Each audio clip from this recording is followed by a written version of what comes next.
What's up, guys? Let's talk baghouses today.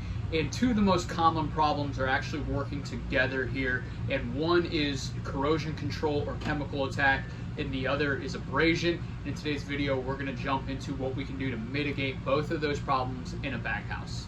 Hey guys, real quick, I do this to help you with your coatings, linings, and composite systems, whether you're working with another manufacturer, distributor, or a supplier. If you think this could help somebody that you know, please do share it with them. That way we can get the message out. Really appreciate it. Now let's get back to today's topic. So jumping into it, the two things that attack a baghouse predominantly are going to be corrosion and abrasion.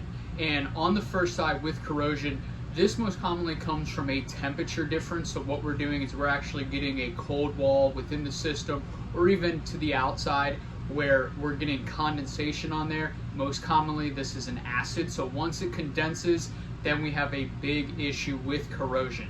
Now if we're operating correctly, we're removing that dew point and we don't really have a whole lot of corrosion, but commonly, especially with these systems, they're older and we just tend to get holes in the system or it's not running optimally, and then we get that dew point which causes corrosion, and very quickly.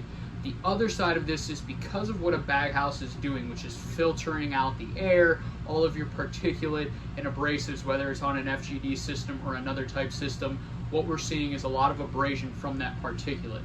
So when we pair the abrasion from the system with that corrosion, we're getting quick degradation if we do hit that dew point from the corrosion, and then the abrasion is just adding to it, so we have problems with both.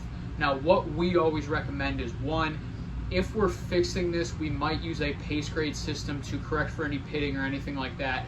But as a good rule of thumb, what we want to do is we just want to protect that substrate. So even if we hit our dew point, we have a coating in there that can resist the chemical attack from the acid once it does condense onto the surface.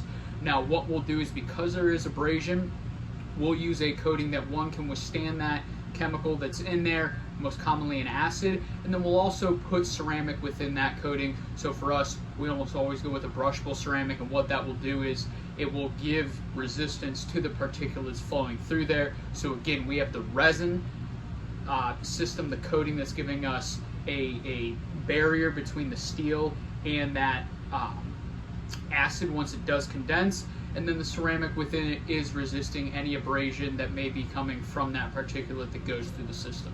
So hope this was helpful for you guys. If you have any questions or comments, drop them down below. I will get to you as soon as I can.